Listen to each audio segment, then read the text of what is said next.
Question number 4 तक हमने कर लिया था। अब आगे क्या होगा, one by one cash flow from operating activities, cash flow from investing activities, cash flow from financing activities, तीनों चीज़ को एक एक करके टॉपिक्स को करा जाएगा। फिर उसके बाद चैप्टर के लास्ट में तीनों एक्टिविटीज़ को मिला करके कंप्लीट कैश फ्लो स्टेटमेंट बनाया जाएगा। बुक में सबसे पहले दिया गया cash flow from operating activities, but हम स्टार्ट करेंगे पहले इन्वेस्टिंग, फिर फाइनेंसिंग, फिर उसके बाद हम ऑपरेटिंग एक्टिविटीज़ करेंगे। इन्वेस्टिंग पहले क्यों करेंगे? इन्वेस्टिंग और फाइनेंसिंग ज़्यादा आसान है, ऑपरेटिंग से ज़्यादा आसान है इन्वेस्टिंग और फाइनेंसिंग। और जो कुछ बेसिक्स होते हैं कैश फ्लो बनाने के, जब आप इन्वेस्टिंग फाइनेंसिंग करोगे उस वक्त आपको समझ में आ जाएंगे, तो फिर जब हम वापस ऑपरेटिंग पे आएंगे तो आपको ऑपरेटिंग भी फिर आसान लगने लग जाएगा। शुरू में ऑपरेटिंग करेंगे तो थोड़ा सा आपको डिफ़िकल्ट लगने लगता है, समझ नहीं आता कि हो क्या रहा है यहाँ पे। सो हम स्टार्ट करते हैं cash flow from investing activities, जो कि आपका क्वेश्चन नंबर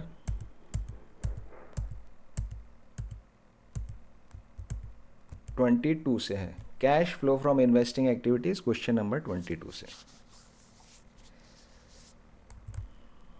देखिए अभी हम क्वेश्चन 22 करेंगे।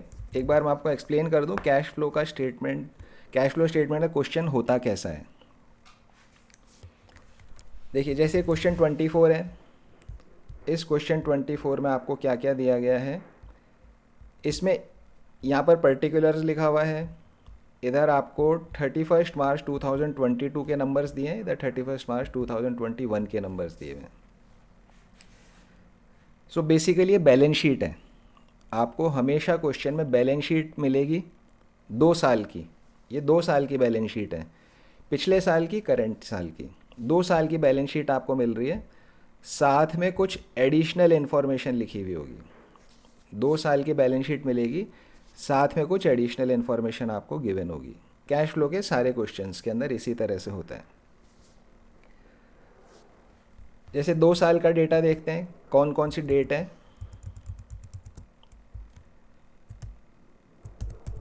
एक डेट है आपकी 31 मार्च 2021 और दूसरी डेट है आपकी 31 ऑफ मार्च 2022। इस डेट की बैलेंस, जैसे मान लीजिए मशीनरी, इस डेट पे मेरे पास 1 लाख थी, इस डेट पे मेरे पास 2 लाख हो गई। साल के शुरू में 31 मार्च 21 बेसिकली साल का शुरू है। कौन से साल का शुरू है ये? फॉर द ईयर 2021-2022, इस वाले फाइनेंशियल ईयर का ये स्टार्टिंग है। यहाँ डेट एंड की लगी हुई है, बट 31 मार्च 21 और 1 अप्रैल 2021 एक ही बात है। 31 मार्च 21 या 1 अप्रैल 21 एक ही बात है। सो हम कैश फ्लो बना रहे हैं इस वाले साल का, 21-22 का। 21-22 वाले साल में कितना कैश आया, कितना कैश गया। इसके लिए पहले हमें ओपनिंग बैलेंस मिल गए जो पिछले साल के 31 मार्च है, और क्लोजिंग बैलेंस मिल गए जो इस साल का एंडिंग बैलेंस है। पिछले साल का ये मिल गया, इस साल का मिल गया। ये ओपनिंग और क्लोजिंग बैलेंसेस हमें यहाँ पर मिल गए हैं। अब जैसे मशीनरी साल के शुरू में 1 लाख रुपए की थी, साल के एंड में 2 लाख रुपए की है। मतलब ड्यूरिंग द ईयर मैंने मशीनरी परचेज़ करी है 2 लाख माइनस 1 लाख, 1 लाख रुपीज़ की मशीन मैंने परचेज़ करी है। परचेज ऑफ मशीनरी क्या होता है? Cash outflow from investing activities. तो हम इसको लिख देंगे purchase of machinery minus 1 lakh. Outflow है इसलिए माइनस लगा देंगे और 1 लाख इसका डिफरेंस आ गया। तो ये बेसिकली आपका कैश फ्लो का क्वेश्चन इस तरह से आएगा। असेट्स या लाइबिलिटीज़ आपको इस तरह से दिए होंगे। जैसे अगला क्वेश्चन है ओपनिंग बैलेंस, मतलब ये 2021 मार्च का बैलेंसेस है। क्लोजिंग बैलेंस ये 2022 मार्च का बैलेंस है। ओपनिंग बैलेंस, क्लोजिंग बैलेंस, और इसके बीच में जो साल है उस साल का हम कैश फ्लो बना रहे हैं। और देखिए जैसे ये है 31 मार्च 2021 के बैलेंसेस, 31 मार्च 2022 के बैलेंसेस, गुडविल, पेटेंट्स, लैंड, ये सारे असेट्स हैं, असेट्स के बैलेंसेस आपको यहाँ पे दिए जा रहे हैं। और क्वेश्चंस देखिए, जैसे machinery, investments, goodwill, patents, purchase, sold, इसे छोड़ दीजिए अभी। ये वाला क्वेश्चन है 31 मार्च 21, 31 मार्च 22, investments, shares, long term investments, plant and machinery, patents, goodwill. So 2 साल की फिगर आपको मिल रही है और हर क्वेश्चन में एडिशनल इन्फॉर्मेशन गिवन होगा। एडिशनल इन्फॉर्मेशन यहाँ भी दिया हुआ है, यहाँ भी एडिशनल इन्फॉर्मेशन दिया हुआ है, यहाँ भी एडिशनल इन्फॉर्मेशन दिया हुआ है। तो ये आपका बेसिकली कैश फ्लो क्वेश्चंस का स्ट्रक्चर है। इस तरह से क्वेश्चन आपके पास आएगा। बैलेंस शीट हॉरिजॉन्टल फॉर्मेट में आएगी। जैसे ये 31 मार्च 22 21 है, तो 1 साल की है, 1 साल की ये है, इधर इसके पर्टिकुलर्स लिखे हुए हैं। तो ये आपका क्वेश्चन का स्ट्रक्चर है। अब इन्वेस्टिंग एक्टिविटी का क्वेश्चन हम कैसे सॉल्व करेंगे, 24 से हम देखते हैं। देखिए,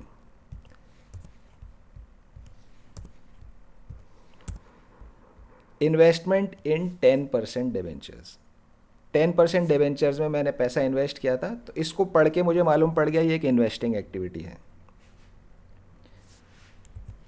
साल के शुरू में 5 लाख के थे, साल के एंड में 10 लाख के हो गए, तो इन्वेस्टमेंट यहाँ पे बढ़ गए, इंक्रीज हो गए।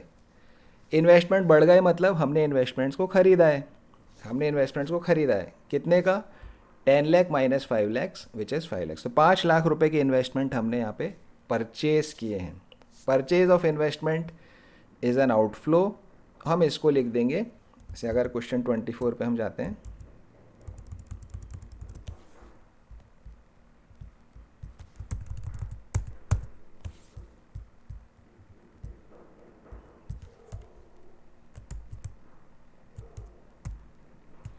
परचेज ऑफ इन्वेस्टमेंट, अभी नंबर नहीं देखना है आपको, यहाँ पे और भी चीज़ होगी इस क्वेश्चन में। परचेज ऑफ इन्वेस्टमेंट्स और माइनस में हम लिख देते हैं यहाँ पर, अगर इतना ही क्वेश्चन होता तो माइनस में हम लिख देते 5 लाख, यहाँ पे हम लिखते माइनस 5 लाख। ये हमारा बन गया cash flow from investing activities. इस तरह से आउटफ्लो हो रहा है इसलिए माइनस, आउटफ्लो इसलिए माइनस हो रहा है। नंबर अभी आप मत देखना, जस्ट मैं बेसिक एक्सप्लेन कर रहा हूँ आपको। लैंड एंड बिल्डिंग्स, साल के शुरू में 9 लाख रुपए की थी, साल के एंड में 15 लाख की है। 6 लाख रुपीज़ से लैंड हमारे पास ज़्यादा हो गई। ज़्यादा हो गई मतलब हमने परचेज़ करी है, तो हमारे पास ये कैश आउटफ्लो है 6 लाख का। तो लैंड एंड बिल्डिंग में हम लिखेंगे purchase of land and buildings minus का 6 लाख। नंबर अभी नहीं देखेंगे, माइनस 6 लाख यहाँ लिखा जाएगा। अगर मान लीजिए यहाँ पे लैंड एंड बिल्डिंग इधर 15 लाख होती, 9 की जगह 15 होता, 15 की जगह 9 होता, मतलब लैंड एंड बिल्डिंग घट रही है, डिक्रीज़ हो रही है। डिक्रीज़ कब होएगी कोई चीज़, जब हमने उसको बेच दिया। जब बेचेंगे जब, तो मेरे पास से लैंड एंड बिल्डिंग चली गई, कम हो गई। कम हो गई लैंड एंड बिल्डिंग मतलब लैंड एंड बिल्डिंग सोल्ड, तो मुझे कैश मिलेगा।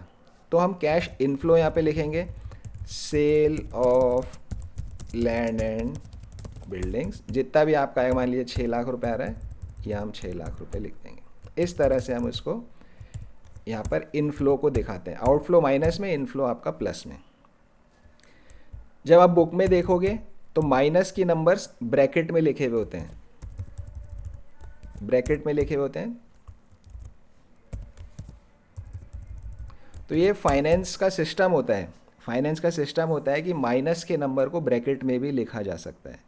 तो बुक में जहाँ भी ब्रैकेट में लिखी हुई चीज़ आपको दिख रही है, it means it is in minus. आप भी ब्रैकेट में भी लिख सकते हो, माइनस में भी लिख सकते हो, दोनों चीज़ एक्सेप्टेबल है। सो ये हमारा हुआ बेसिक स्ट्रक्चर कैश फ्लो के क्वेश्चंस का। अगर एडिशनल इन्फॉर्मेशन नहीं है, अगर एडिशनल इन्फॉर्मेशन नहीं है कुछ भी, तो सिंपल माइनस करते जाओ पिछले साल से इस साल का, देखते जाओ इनफ्लो है या आउटफ्लो है, इनफ्लो है आउटफ्लो है। जिसमें इनफ्लो है उसको प्लस में लिख दो, जिसमें आउटफ्लो है उसको माइनस में लिख दो। आपका cash flow from investing activity बन गया। अगर एडिशनल इन्फॉर्मेशन नहीं है तो सिंपल है, माइनस करना है, इनफ्लो आउटफ्लो से आपको मालूम पड़ जाएगा, और आप उसको लिख दीजिए, बस आपका cash flow from investing activity बन गया। यहाँ तक में आपको कोई दिक्कत नहीं होती। लेकिन जब एडिशनल इन्फॉर्मेशन होती है तो हमें उस एडिशनल इन्फॉर्मेशन का इम्पैक्ट भी यहाँ पे कंसीडर करना पड़ता है। जैसे देखिए, आपको मैं एक एग्जांपल बताता हूँ।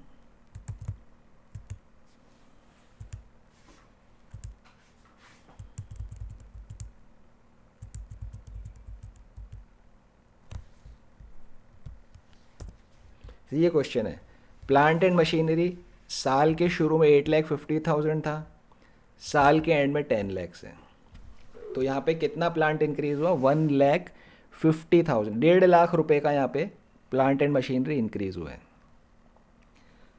इतना इंक्रीज हुआ मतलब हमने परचेज किया है। परचेज किया मतलब it is a cash outflow. कितना कैश आउटफ्लो है? 1,50,000 का, 1,50,000 रुपये का कैश आउटफ्लो यहाँ पर है। अब अगर मान लीजिए कि यहाँ पर नीचे एक एडजस्टमेंट दिया गया है, plant and machinery with a book value of 60,000 was sold for 40,000। इसका मतलब ये जो नंबर्स आपके आए हैं 8,50,000 से 10 लाख, इसमें सिर्फ परचेज का ट्रांजैक्शन ऐसा नहीं है। यहाँ पर हमने कुछ सामान बेचा भी है, ख़रीदा भी है, दोनों चीज़ है। तो हम सिर्फ ऐसे नहीं बोल सकते कि 1.5 लाख रुपए हमने यहाँ पे परचेज़ किया, क्योंकि कुछ बेचा भी तो है।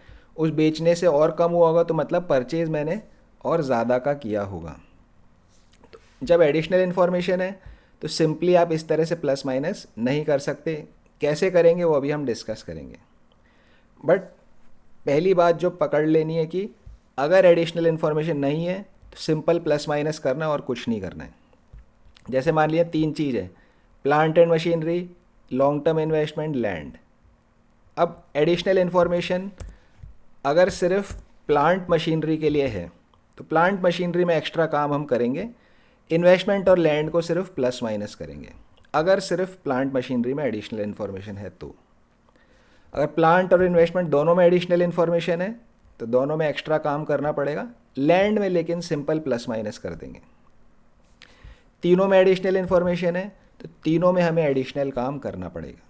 तो ये आपको यहाँ पर बात समझ लेनी है कि एडिशनल इन्फॉर्मेशन नहीं है तो प्लस माइनस करना और कुछ नहीं है। एडिशनल इन्फॉर्मेशन है तो थोड़ा काम एक्स्ट्रा यहाँ पर होता है। वो क्या होता है वो अब हम डिस्कस करते हैं। एक्स्ट्रा काम देखिए, पहले के चैप्टर्स में हमने मशीनरी अकाउंट का फॉर्मेट डिस्कस किया था।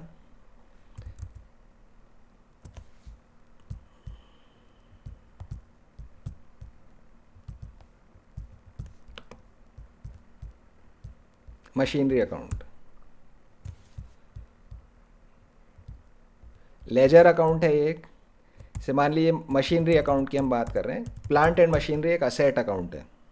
कोई सा भी असेट हो सबके लिए यही फॉर्मेट आपका लगेगा। हम प्लांट एंड मशीनरी के एग्जाम्पल से समझ लेते हैं। असेट अकाउंट है, डेबिट बैलेंस होगा, टू बैलेंस ब्रॉट डाउन यहाँ पे आएगा। टू बैलेंस ब्रॉट डाउन कौन सा वाला होगा? जो साल के शुरू का बैलेंस था, 31 मार्च 2021 वाला बैलेंस यहाँ पे आएगा, जो हमको बैलेंस शीट में दिया हुआ है। टू बैलेंस ब्रॉट डाउन इधर लिख दो। Bye balance carried down is your closing balance. ये आपका क्या है? Closing balance. ये आपका था ओपनिंग बैलेंस। यहाँ पे कौन सा बैलेंस लिखना है? क्वेश्चन में से पढ़ के 31 मार्च 2020 वाला बैलेंस यहाँ पर लिख दो। ओपनिंग बैलेंस इधर लिख दीजिए, क्लोजिंग बैलेंस इधर लिख दीजिए। अगर कोई असेट बेचा गया है ड्यूरिंग द ईयर, अगर कोई असेट बेचा गया है ड्यूरिंग द ईयर तो बाय बैंक में इधर उसकी सेल वैल्यू आप डाल देंगे। बाय बैंक में जैसे 50,000 रुपये का मशीन 60,000 में बेचा तो 60,000 यहाँ पर आ जाएगा। 10,000 रुपये की फर्नीचर 12,000 में बेची तो ये यहाँ पर आपका 12,000 इधर आ जाएगा।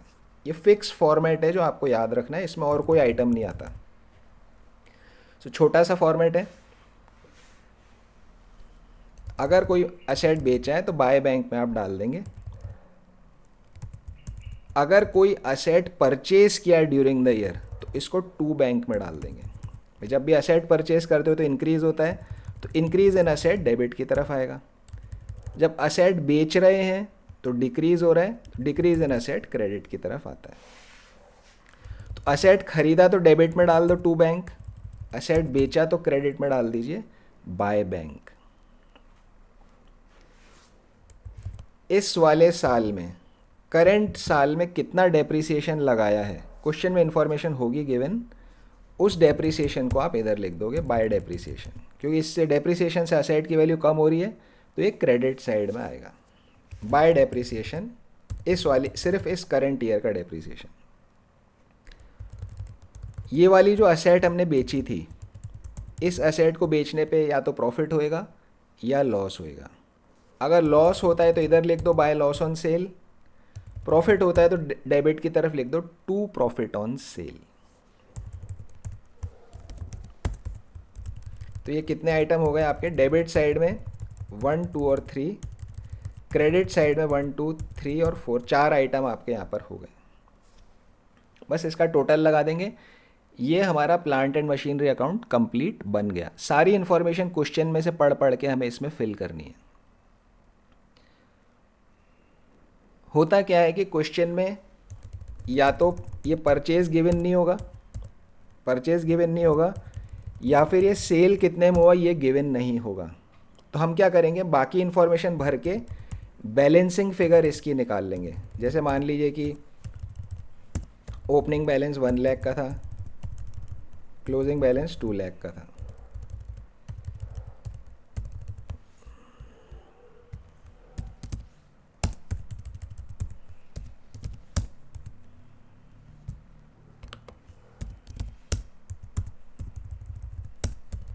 परचेज क्वेश्चन ने मुझे बताया नहीं कि परचेज कितना है। कोई असेट मैंने बेचा था, उस पर प्रॉफिट हुआ मुझे सेल पे 20,000 रुपये का। बेचा कितने का था मैंने असेट बेचा था 70,000 का। साल का डेप्रिसिएशन कितना है, 25,000 रुपये। अब प्रॉफिट या लॉस में से तो एक ही चीज़ आएगी, तो loss on sale will be 0, क्योंकि प्रॉफिट मैंने यहाँ ले लिया है। अब क्रेडिट का टोटल लगाओ, क्रेडिट का टोटल कितना हो रहा है, ये 2 लाख प्लस 70,000 प्लस 75,000, ये क्रेडिट का टोटल 295 हो गया। तो डेबिट का टोटल भी 295 ही होएगा। लेकिन अभी यहाँ पे आ रहा है 1,20,000। इसका मतलब यहाँ पर कुछ फिगर मिसिंग है। वो कौन सी फिगर मिसिंग है, परचेज की फिगर मिसिंग है। 295 माइनस 1 लाख माइनस 20,000, ये परचेज हमें यहाँ पर मिल गया 175। इतने रुपए की मशीन मैंने खरीदी है ड्यूरिंग द ईयर, ये मेरा कैश आउटफ्लो में जाएगा 175। और ये जो बाय बैंक 70,000 है, ये मेरा कैश इनफ्लो में आएगा 70,000। बस आपका क्वेश्चन यहाँ पर ख़त्म होता है। अब आप देखिए, बैलेंस शीट में सिर्फ 1 लाख और 2 लाख की फिगर है। बैलेंस शीट में 1 लाख और 2 लाख की फिगर है। बाकी असेट बेचा, डेप्रिसिएशन लगाया, प्रॉफिट ऑन सेल, ये सब एडिशनल इन्फॉर्मेशन में आपको गिवन है। एडिशनल इन्फॉर्मेशन से इस फॉर्मेट को आप भरोगे, जो फिगर बाकी रह गई उसको बैलेंसिंग फिगर निकाल के कैश फ्लो में परचेज और सेल की फिगर्स आपको डालनी है। परचेज इधर से आएगा, सेल इधर से आएगा, दोनों को आपको कैश फ्लो में डाल देना है। तो ये छोटा सा फॉर्मेट है, लेकिन ये आपको अच्छे से याद होना चाहिए। समझ में आया रिमी?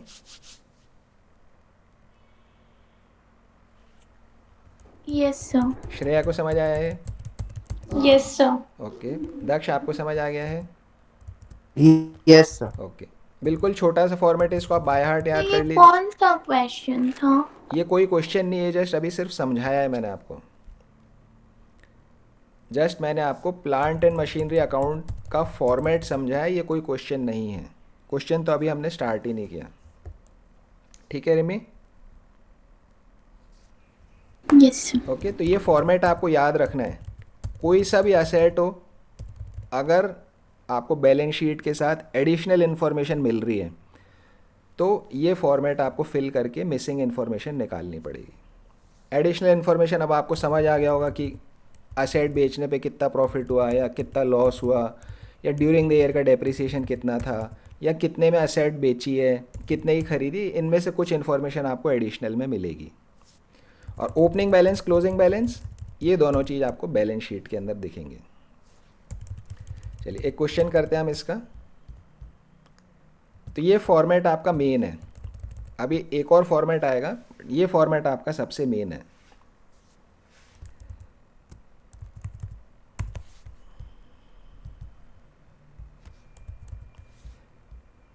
देखिए क्वेश्चन 22 कर लेते हैं, चलो छोटा सा है, इससे रिलेटेड नहीं है पर इसको हम कर लेते हैं फटाफट। From the following information calculate amount of cash flow from investing activities. Acquired machinery for 10 lakhs, paying 10% immediately in cash and accepting a draft for the balance in favor of vendor payable after 3 months। ये शायद हमने कल भी किया था question. क्या होगा इसका आंसर? सर 1 लाख होगा क्योंकि सिर्फ अभी 10% ही दिया है। यस, 10 लाख की मशीन Yes. 10 लाख की मशीन खरीदी है, अभी हमने सिर्फ 10% का पेमेंट किया है, तो 1 लाख का पेमेंट किया। बाकी के लिए क्या लिखा है? And accepting a draft for the balance in favour of the vendor. इसका क्या मतलब है एक्सेप्टिंग अ ड्राफ्ट? ये मैं आपको पहले के चैप्टर्स में 2-3 बार इसका मीनिंग बता चुका हूँ। Sir BR। Yes, this is a BR, लेकिन यहाँ हम पेमेंट की बात कर रहे हैं तो एक बिल्स पेबल है। जो जिस कंपनी का कैश फ्लो बन रहा है, ये कंपनी पैसा देगी, तो देने वाले के लिए it is a bills payable, देने वाले के लिए it is a bills payable. क्या सिस्टम होता है देखिए, मशीन खरीदी है, purchaser of machinery, seller of machinery. 10 lakh रुपए की मशीन खरीदी है, उसका 10% तो 1 लाख पेड इन कैश ना, अभी कैश दे दिया गया। बाकी के जो बचे 9 lakhs, बाकी के 9 लाख के लिए क्या सिस्टम होएगा कि ये जो सेलर है he will prepare a bills receive, ये एक बिल्स रिसीवेबल बनाएगा, उस पर लिखा होगा कि भाई 9 लाख रुपए आप मुझे दोगे 3 महीने के बाद, इस तरह से लिखा होगा। इस कागज को लेकर के ये इस परचेज़र के पास जाएगा, परचेज़र को बोलेगा भाई ये है, देख लो आप पैसे दोगे, वो बोलेगा हाँ मैं दूंगा, वो उस पर साइन कर देगा अपने, वो अपने साइन कर देगा। इसने अपने साइन कर दिए मतलब इसने एक्सेप्ट कर लिया, इसने एक्सेप्ट कर लिया, साइन कर दिया मतलब इसने एक्सेप्ट कर लिया। जब तक इसका साइन नहीं हुआ तब तक इस चीज़ को क्या बोलेंगे हम? ड्राफ्ट, क्योंकि बगैर साइन के तो कागज़ बेकार है। आपको अगर टीचर ने आपकी मार्कशीट दी, उस पर कोई साइन नहीं है तो वेस्ट है, बेकार है, कोई उसकी ऑथेंटिसिटी नहीं है। जब साइन हो जाते हैं टीचर के, प्रिंसिपल के, तब फिर वो बनती है हाँ ये मार्कशीट है, जेन्यून मार्कशीट है। ऐसे तो मैं कुछ भी बना के कहीं भी ले जाऊँ, मेरे सारे सब्जेक्ट में 100 मार्क्स आ जाएंगे। तो इसमें भी क्या है कि सिर्फ लिखा हुआ है कि भाई ये जना मुझे पैसे देगा, उसका कोई महत्व नहीं है जब तक कि देने वाला उस पर साइन ना कर दे। तो जब तक देने वाले के साइन नहीं है तब तक उसको बोलते हैं ड्राफ्ट। जब साइन हो जाएंगे तो इसकी बुक्स में हम इसको बोलेंगे बिल्स रिसीवेबल, और इसकी बुक्स में हम इसको बोलेंगे बिल्स पेएबल। अब क्वेश्चन की लैंग्वेज आप देखिए क्या लिखा है, एंड एक्सेप्टिंग, एक्सेप्टिंग मतलब साइन कर दिए। किस पे साइन कर दिए? एक ड्राफ्ट पे, जो BRBEP बनने से पहले जो कागज़ होता है उसको हम ड्राफ्ट बोलते हैं। And accepting a draft for the balance, बाकी के 9 लाख के लिए क्या एक्सेप्टेंस है? In favour of the vendor, जो वेंडर मतलब जिसने मशीन बेची है उसके फेवर में हमने एक्सेप्टेंस दे दिया, भाई हाँ हम तुमको 9 लाख रुपए 3 महीने के बाद पे कर देंगे। बट इस क्वेश्चन में हमें इसका कोई यूज़ नहीं है, सिर्फ 1 लाख का कैश आउटफ्लो दिखाना है, बाकी इस क्वेश्चन में इसका और कोई यूज़ नहीं है। सो क्या सॉल्यूशन होगा इसका? Question number 22। बस हमें क्या लिखना है, देखिए यहाँ पे ये कॉस्ट ऑफ मशीन भी लिखने की ज़रूरत नहीं है, यहाँ पर आप सिर्फ लिखोगे, इसको मैं चेंज कर देता हूँ,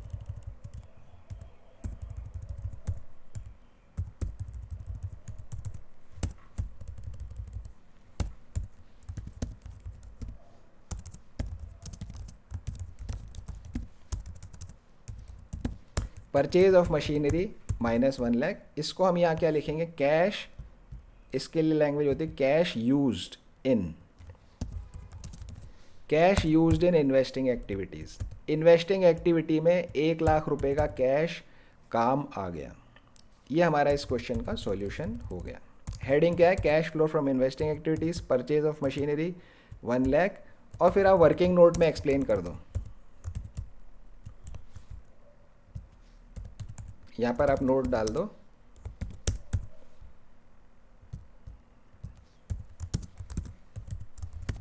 since only 10% payment is made, so cash outflow as of now is only rupees 1 lakh।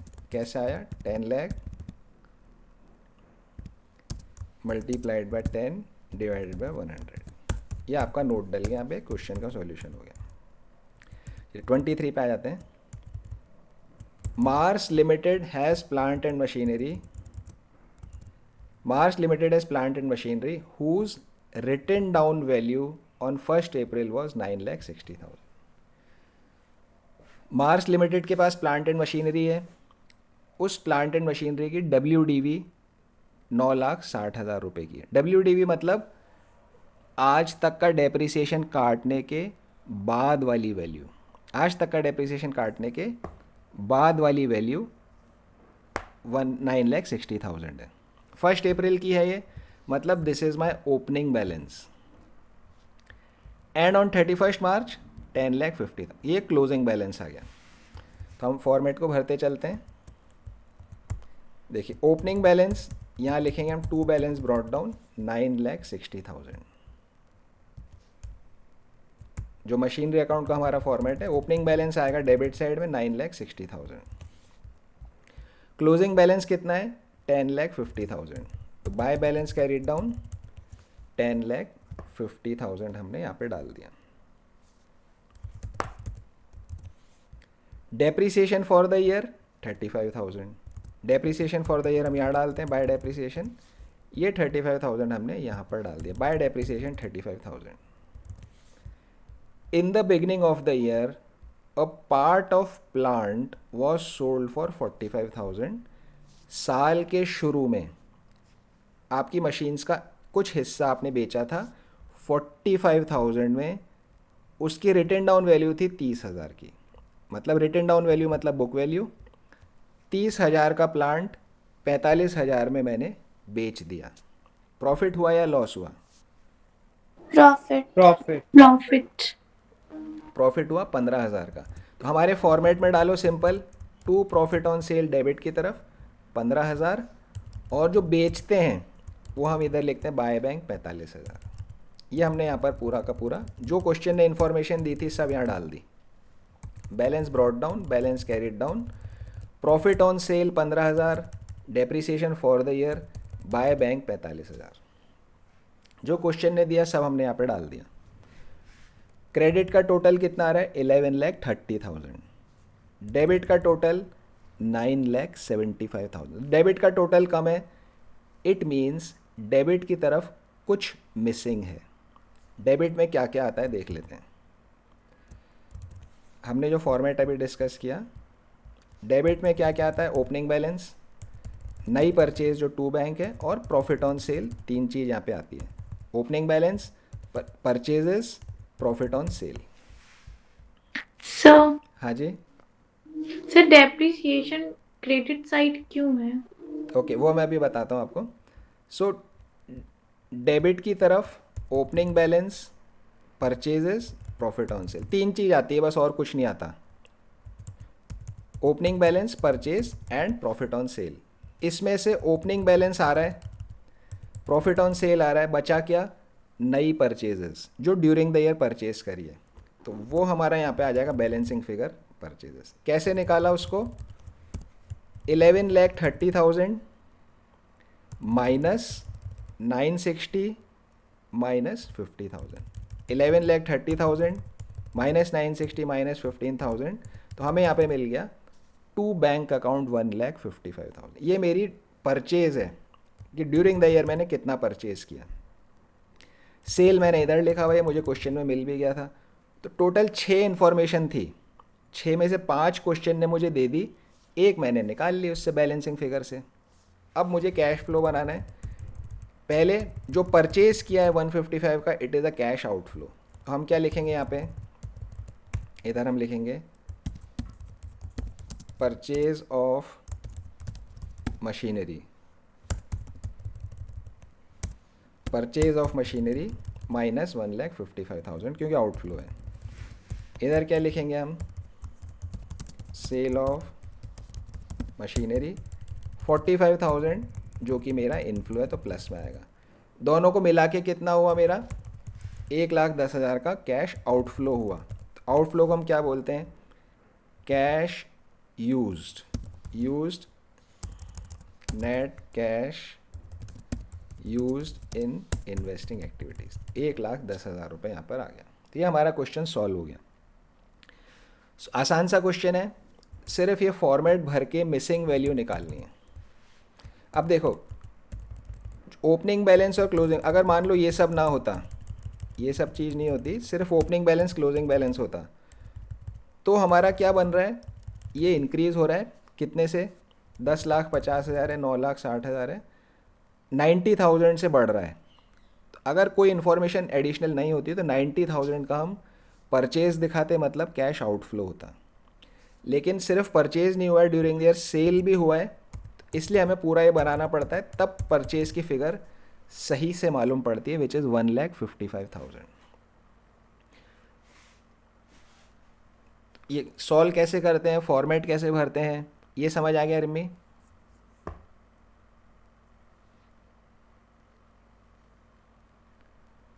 Shreya को समझ आ गया ये?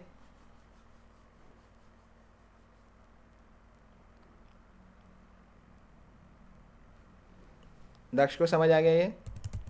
Yes sir. Okay Yes, sir. Okay. So रिमी फॉर्मेट कैसे भरते हैं समझ आ गया आपको? Yes, sir. सर मेरे को वो नहीं समझ क्या चीज़ नहीं में समझ आई? आया। क्या समझ में आया? 1,10,000 कैसे आया? Net cash used in investing activities. देखो, परचेज किया तो 155 का आउटफ्लो है, इतना मैंने पैसे खर्च किया। जब मशीन बेची उससे मुझे 45,000 का इनफ्लो हो गया, मुझे मिल गया। तो 1,55 मैंने खर्च किया, 45 मुझे मिल गया, तो 1,10,000 का मेरा खर्चा हो गया। समझ आ गया? Yes sir. Yes sir. अब देखिए, ये आपका, और ये फॉर्मेट जो आपको बिल्कुल बाय हार्ट याद होना चाहिए।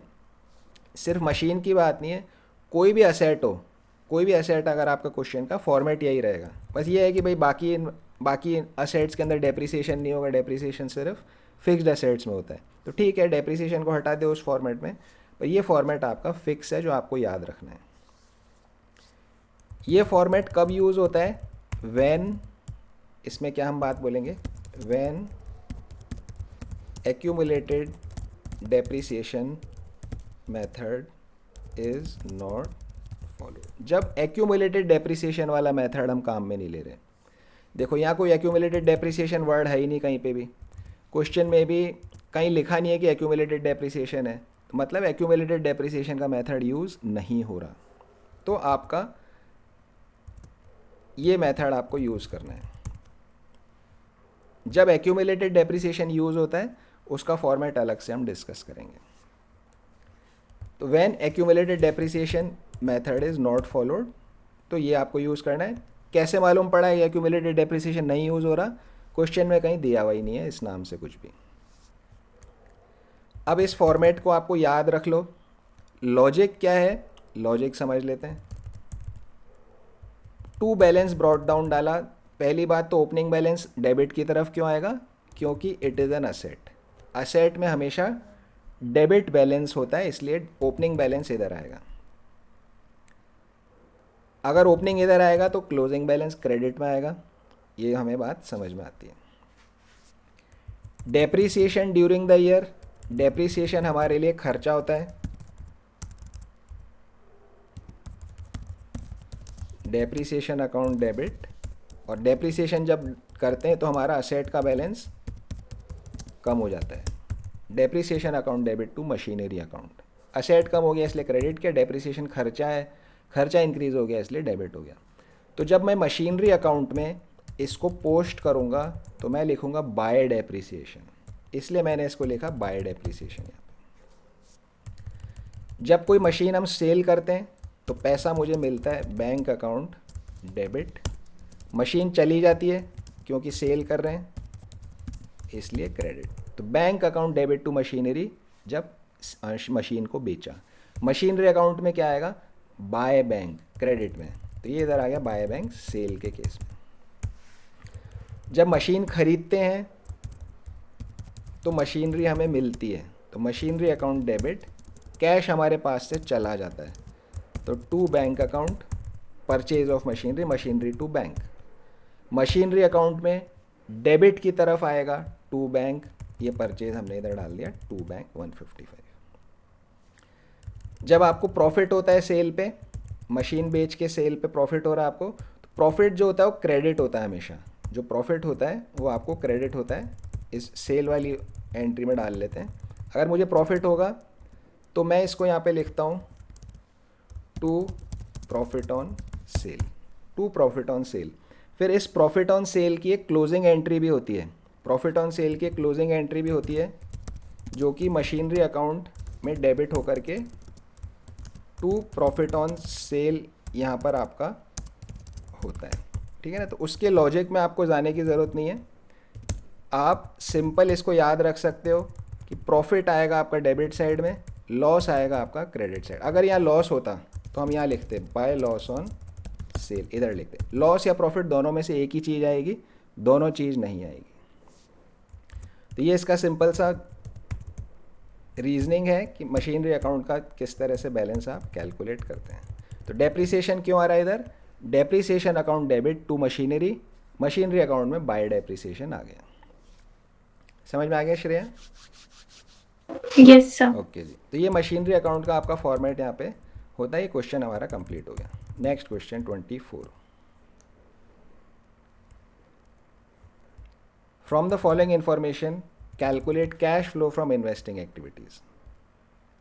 इन्फॉर्मेशन हमें क्या क्या दिया है, इन्वेस्टमेंट इन 10% डिवेंचर्स, मैंने किसी और कंपनी में इन्वेस्टमेंट किया है, साल के शुरू में 5 लाख था, साल के एंड में 10 लाख है।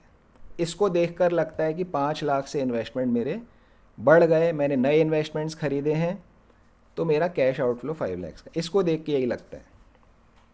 लैंड एंड बिल्डिंग साल के शुरू में 9 लाख की थी, साल के एंड में 15 लाख है, तो 6 लाख रुपए से ये इंक्रीज़ हो रही है। इंक्रीज़ हो रही है मीन्स मैंने परचेज़ किया है, there is a cash outflow of 6 lakh. अगर एडिशनल इन्फॉर्मेशन ना होती ये दोनों बातें लिख दो, क्वेश्चन आपका कंप्लीट। लेकिन अब एडिशनल इन्फॉर्मेशन है, देखते हैं उसमें क्या क्या है। Half of the investments held in the beginning of the year were sold eight 10% profit. साल के शुरू में जितने इन्वेस्टमेंट्स मेरे पास थे, कितने थे भाई, 5 लाख के थे, इसके आधे मतलब 5 लाख की जगह पे 2,50,000 के इन्वेस्टमेंट्स बेच दिए 10% प्रॉफिट पे। तो अब मेरे पास इन्वेस्टमेंट से रिलेटेड एक एडिशनल इन्फॉर्मेशन आ गई है, इट मीन्स मैं वो फॉर्मेट इसके लिए फिल करूँगा। आगे देखते हैं। Depreciation on land and building was 50,000 for the year. Land and building के लिए भी एडिशनल इन्फॉर्मेशन आ गई है, इसके लिए भी मैं फॉर्मेट फिल करूँगा। तीसरा के इंटरेस्ट रिसीव्ड, इंटरेस्ट अलग है, उसका इन दोनों से लिंक नहीं है। तो अब हम इसका पहले फॉर्मेट फिल करते हैं। देख, इन्वेस्टमेंट्स अकाउंट, सबसे पहले इधर इन्वेस्टमेंट भी एक असेट है, ओपनिंग बैलेंस आएगा डेबिट की तरफ।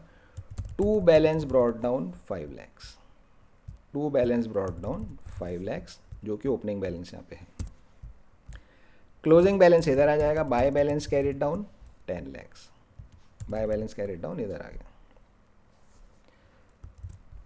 क्या बोल रहा है मुझे, half of the investments held in the beginning of the year. Beginning of the year कितने इन्वेस्टमेंट्स थे मेरे पास, 5 लाख के, इसका हाफ 2,50,000 ये बेच दिए गए eight a profit of 10%। 10% profit कितना हो गया, इंटू 10 डिवाइड बाई 100, 25,000, तो सेल वैल्यू कितनी हो गई?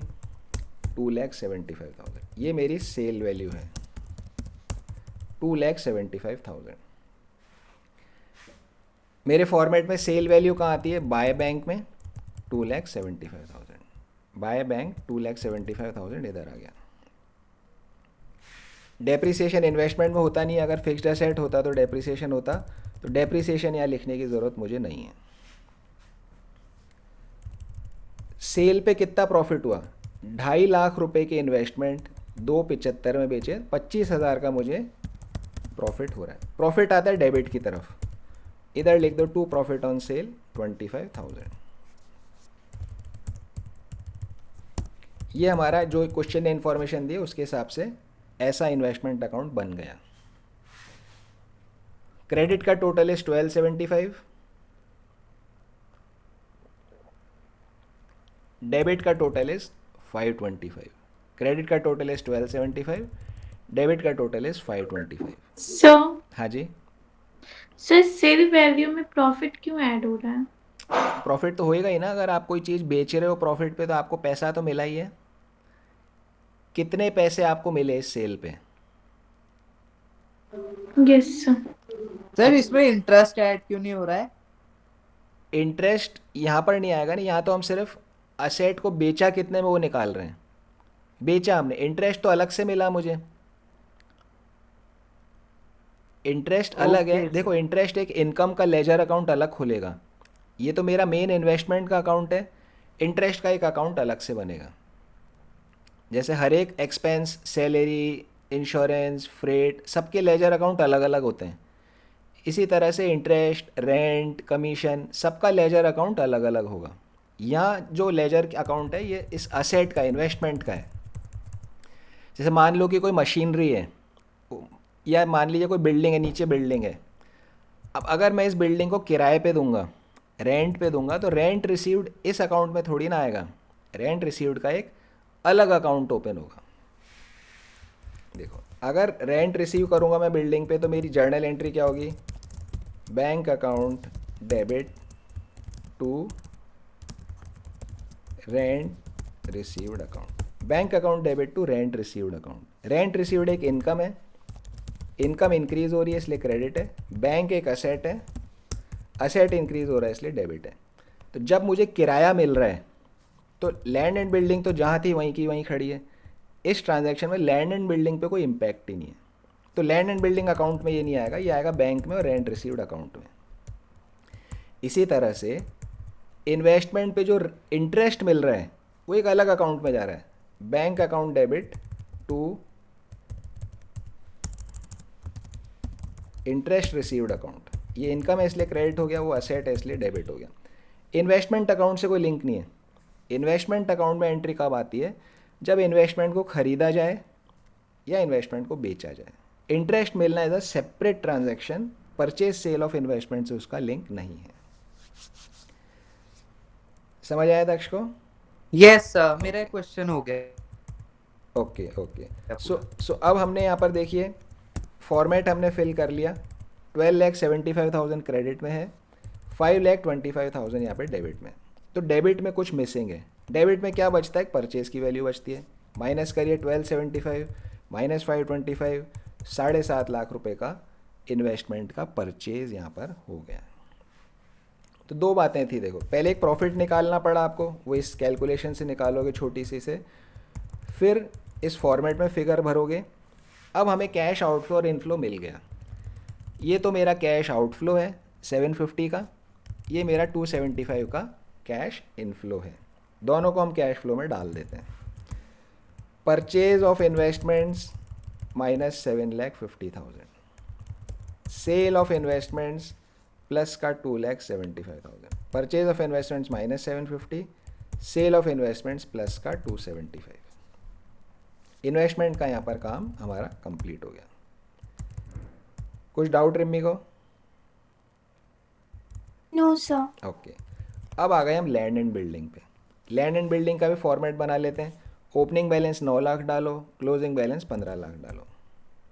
सो land and building, to balance brought down 9 lakhs, by balance carried down 15 lakhs। क्या इस क्वेश्चन में कोई लैंड एंड बिल्डिंग खरीदी गई या बेची गई, ऐसा कुछ इन्फॉर्मेशन है? ऐसा कोई इन्फॉर्मेशन इस क्वेश्चन में नहीं दिया गया है, तो हमें अभी पता नहीं भाई खरीदी या बेची, कुछ मालूम नहीं है। पॉइंट नंबर 2 में लिखा है depreciation on land and building was 50,000 for the year. During the year का डेप्रिसिएशन 50,000 रुपये का है। तो ड्यूरिंग द ईयर का डेप्रिसिएशन हम कहाँ लिखते हैं? बाय डेप्रिसिएशन 50,000, ये हमने बाय डेप्रिसिएशन यहाँ पे डाल दिया। पर और कोई इन्फॉर्मेशन क्वेश्चन में है नहीं, तो मैं अब इसको क्या करूँगा, क्रेडिट साइड में 15,50,000 टोटल है, डेबिट में 9 lakhs का है। इट मीन्स डेबिट में कुछ मिसिंग है। डेबिट में क्या आता है? Purchase of land and building आता है। तो कितना हुआ परचेज? 1550 माइनस 9 lakhs, 6,50,000 यहाँ पर आपका परचेज के अंदर आ गया। तो 6.5 लाख रुपए की बिल्डिंग हमने खरीदी है। क्या कोई बिल्डिंग बेची है? कोई बिल्डिंग नहीं बेची।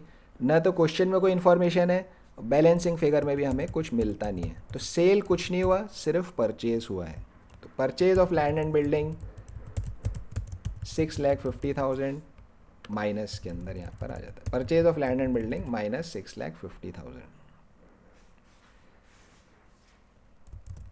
अब क्या ट्रांजैक्शन रह गया? Interest received on investment 75,000। Investment पे जो इंटरेस्ट मिलता है, ये एक इन्वेस्टिंग एक्टिविटी होती है, ये कैश इनफ्लो होता है। इन्वेस्टिंग का कैश इनफ्लो, तो हम इसको एक अलग से लाइन डाल देंगे यहाँ पे, interest on investments, interest on investment 75,000 rupees. तो सब कुछ हो गया है। इन्वेस्टमेंट खरीदे, 7.5 lakhs का खर्चा हुआ। इन्वेस्टमेंट बेचे, 2.75 लाख रुपीज़ मिल गए। लैंड एंड बिल्डिंग खरीदी, 6.5 लाख का खर्चा हुआ। इंटरेस्ट मिला, 75,000 का इनफ्लो हुआ। सबको जोड़ोगे तो आएगा 10,50,000 का cash use. Cash use in investing activities 10,50,000 rupees. ये आपका यहाँ पर आंसर कंप्लीट होता है। समझ में आ गया श्रेया को? Yes sir. ओके, सो ये क्वेश्चन 24 हो गया। तो अधिकतर आपके इन्वेस्टिंग एक्टिविटी के इस फॉर्मेट को भरने से काम चल जाता है।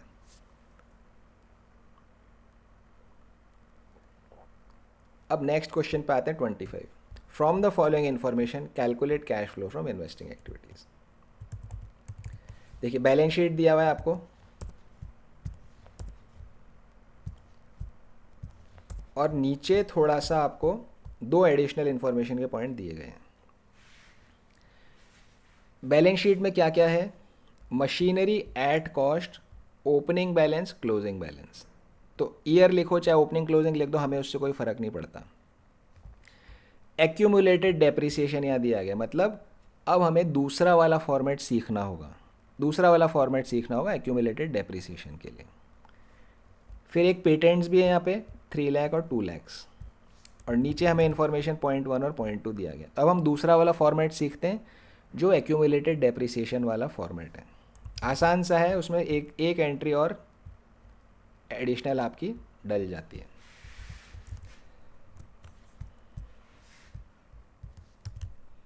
मेथड 2,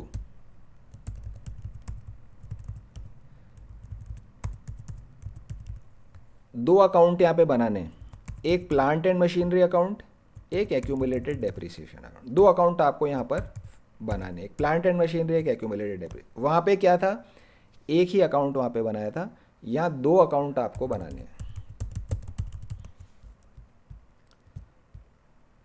बिल्कुल ध्यान से इस फॉर्मेट को समझ लेंगे। इन्वेस्टिंग एक्टिविटी में आपको मेजर काम इस फॉर्मेट को समझने के बाद कंप्लीट हो जाता है। Opening balance plant and machinery का डेबिट की तरफ आएगा, जैसा पिछले मेथड में था। हम इसको यहाँ पे कलर कर देते हैं। क्लोजिंग बैलेंस क्रेडिट में आएगा, जैसा पिछले मेथड में था, कोई डिफरेंस नहीं है। अब यहाँ हम एक्यूमुलेटेड डेप्रिसिएशन का अकाउंट भी बना रहे हैं। एक्यूमुलेटेड डेप्रिसिएशन का अकाउंट भी बना रहे हैं। तो डेप्रिसिएशन एक्चुअली मशीनरी का उल्टा होता है, क्योंकि डेप्रिसिएशन की वैल्यू को ये कम कर रहे हैं। तो एक्यूमुलेटेड डेप्रिसिएशन का ओपनिंग बैलेंस आएगा क्रेडिट की तरफ, एक्यूमुलेटेड डेप्रिसिएशन का ओपनिंग बैलेंस आएगा क्रेडिट की तरफ, एक्यूमुलेटेड डेप्रिसिएशन का डेबिट बैलेंस आएगा डेबिट की तरफ। तो 4 डेबिट क्रेडिट के बैलेंस हो गए। देखो क्वेश्चन में भी कितने दिए हैं, मशीनरी का opening 950, closing 10 lakhs, accumulated depreciation का ओपनिंग क्लोजिंग, 4 बैलेंसेस हैं, 4 जगह डाल दिए गए हैं।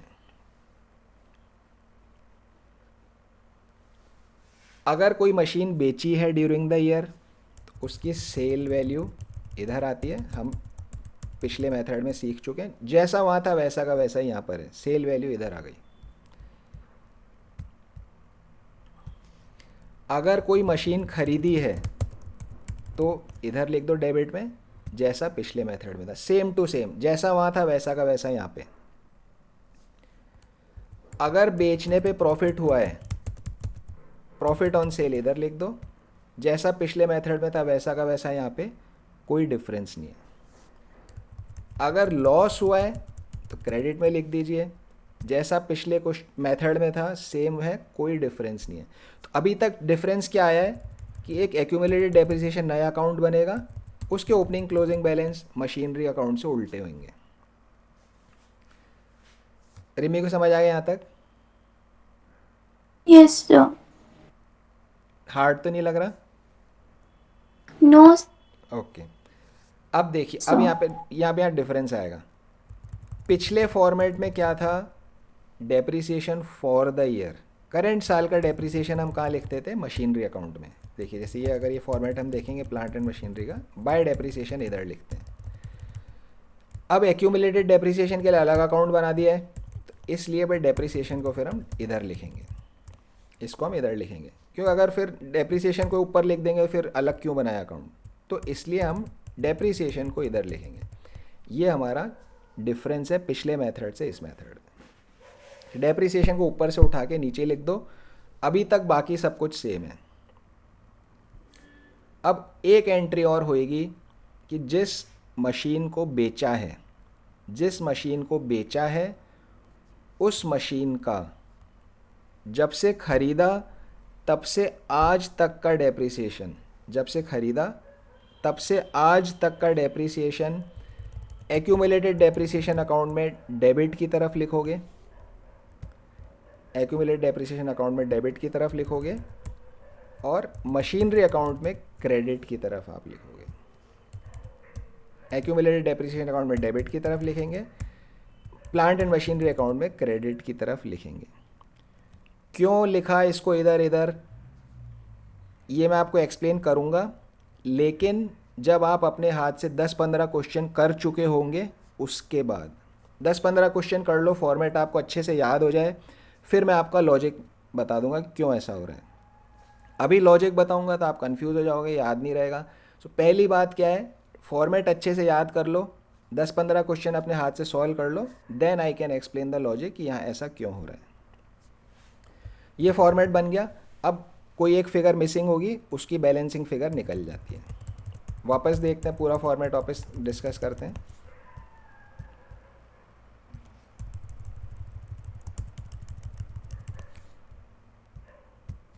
Opening balance plant and machinery का डेबिट की तरफ लिखेंगे, closing balance plant and machinery का क्रेडिट की तरफ लिखेंगे। एक्यूमुलेटेड डेप्रिसिएशन का ओपनिंग बैलेंस क्रेडिट की तरफ लिखेंगे, एक्यूमुलेटेड डेप्रिसिएशन का क्लोजिंग बैलेंस डेबिट की तरफ लिखेंगे। अगर कोई मशीन बेची है तो बाय बैंक क्रेडिट में, अगर कोई मशीन खरीदी है तो टू बैंक डेबिट में। अगर कोई मशीन बेचने पे प्रॉफिट हुआ है तो टू प्रॉफिट डेबिट में। अगर मशीन बेचने पे लॉस हुआ है तो लॉस आएगा आपका क्रेडिट में। ड्यूरिंग द ईयर का डेप्रिसिएशन आएगा आपका एक्यूमुलेटेड डेप्रिसिएशन अकाउंट में क्रेडिट साइड में। जो मशीन बेची है उस मशीन का जब से खरीदी तब से आज तक का डेप्रिसिएशन कितना है, उस डेप्रिसिएशन को डेबिट की तरफ लिखेंगे एक्यूमुलेटेड डेप्रिसिएशन अकाउंट में, और क्रेडिट की तरफ लिखेंगे मशीनरी अकाउंट में। ये दोनों बेसिकली दो जगह आपको एंट्रीज की यहाँ पे करनी है। ये 30,000 और ये 30,000 यहाँ पे आपका आ गया। बस अब आप बैलेंसिंग फिगर निकाल लीजिए। सर ये क्या है, to P&M account? Plant and machinery account, okay sir. Short में लिखा है टू प्लांट एंड, ऊपर प्लांट एंड मशीनरी का अकाउंट ही है ना, ये हेडिंग प्लांट एंड मशीनरी का अकाउंट है। ये आपका फॉर्मेट है। ये दोनों फॉर्मेट आप चाहे अपने पास नोट कर लीजिए, पहले वाला भी और अभी वाला भी। तो इससे अब ये काम हो गया। अब आपको परचेज सेल यहाँ पे मिल गई, परचेज इधर आ गई, सेल इधर आ गई, कैश फ्लो के अंदर आप उसे डाल दो आउटफ्लो इनफ्लो के हिसाब से। डेप्रिसिएशन सिर्फ फिक्स्ड एसेट्स पे होता है, मशीन, बिल्डिंग, फर्नीचर इस पे होता है। तो ये एक्यूमुलेटेड डेप्रिसिएशन वाला चक्कर सिर्फ फिक्स्ड एसेट्स पे ही होगा। जैसे पिछले क्वेश्चन में हमारा इन्वेस्टमेंट था, इन्वेस्टमेंट इन 10% डिवेंचर्स था, इसका भी हमने इन्वेस्टमेंट अकाउंट बनाया था, लेकिन इन्वेस्टमेंट पे कोई डेप्रिसिएशन होता नहीं है, यहाँ पे कोई एक्यूमुलेटेड डेप्रिसिएशन करना नहीं है, सिर्फ मेथड 1 से अकाउंट बन जाएगा, सिर्फ मेथड 1 से इसका अकाउंट बन जाएगा। एक्यूमुलेटेड डेप्रिसिएशन वाली चीज़ करने की ज़रूरत आपको नहीं है। चलिए, तो टाइम होने वाला है, बट मैं क्विकली एक क्वेश्चन सॉल्व कर देता हूँ ताकि आपको और अच्छे सॉल्व समझ आ जाएगा। क्वेश्चन 25, 2 मिनट एक्स्ट्रा हम लगेंगे हमें। क्वेश्चन 25, ये दोनों अकाउंट एक साथ बनाएंगे, machinery account, accumulated depreciation account. Machinery का opening balance 950, closing balance 10 lakhs। तो to balance brought down, by balance carried down, दोनों हमने यहाँ पे डाल दिए। डेबिट में 950, क्रेडिट में 10 lakhs।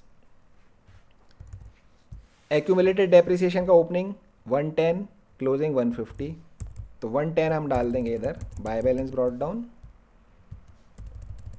क्रेडिट में डाल देंगे 150, to balance carried down. Patent को अभी छोड़ देते, पेटेंट की बाद में करेंगे बात।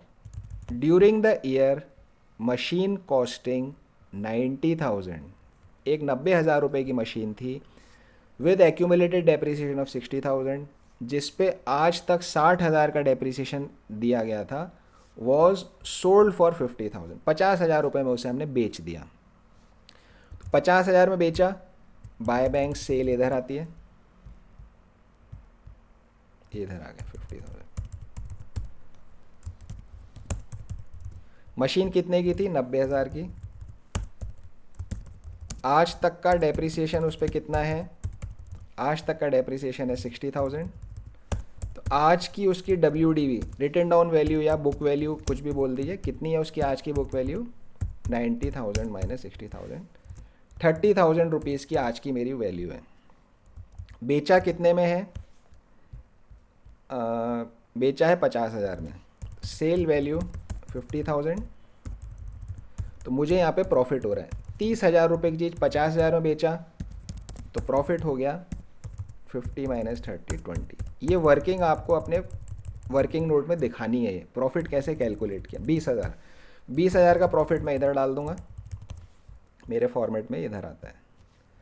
तो अभी तक हमने क्या क्या डाला है? Opening balance, closing balance, machine का, डेप्रिसिएशन का। सेल वैल्यू डाल दी 50,000 की, प्रॉफिट ऑन सेल डाल दिया 20,000 का इधर। अब जो मशीन बेची है उसका आज तक का डेप्रिसिएशन कितना है? उसका आज तक का डेप्रिसिएशन है 60,000 रुपये का। तो उसको हम कहाँ डालते हैं? एक तो हम डालते हैं एक्यूमुलेटेड डेप्रिसिएशन में, डेबिट की तरफ, और एक हम इसको डालते हैं मशीनरी अकाउंट में, क्रेडिट की तरफ। ये हमने इन्फॉर्मेशन यहाँ डाल दी। इसके बाद हमारा अकाउंट कुछ ऐसा दिखता है, इस तरह का हमारा अकाउंट यहाँ पे दिखता है। मशीनरी अकाउंट में क्रेडिट में है 11,10,000, डेबिट में है 9,70,000। तो डेबिट कम है, डेबिट में क्या मिसिंग है? परचेज।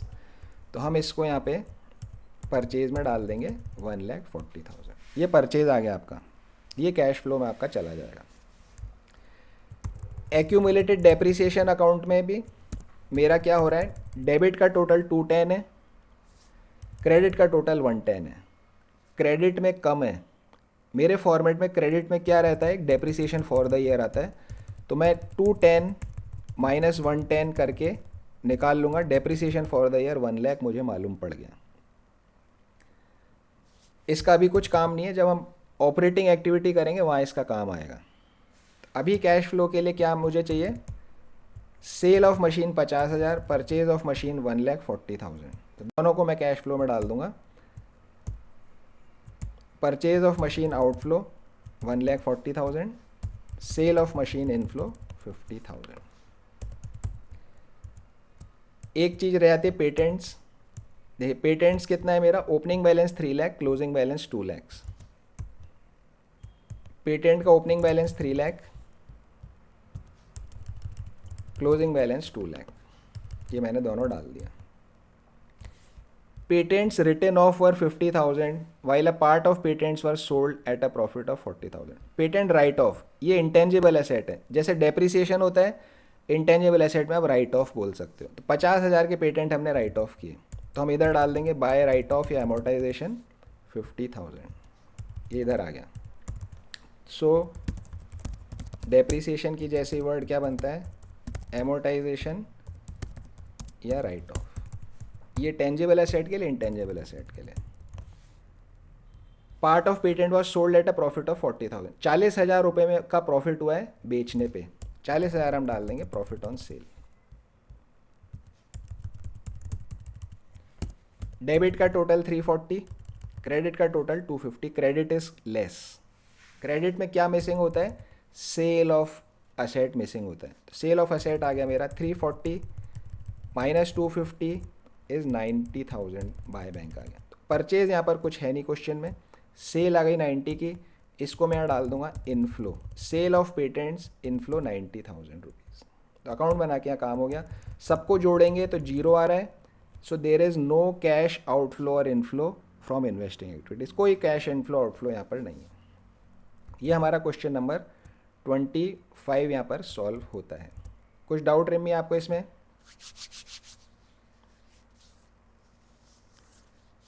दक्ष को कुछ डाउट इस क्वेश्चन में? No sir. ओके, श्रेया को कुछ डाउट है? No sir. रिमी समझ आ गया आपको? Yes, sir. ओके जी। सो क्वेश्चन 25 तक हमारा हो गया है। Question number 26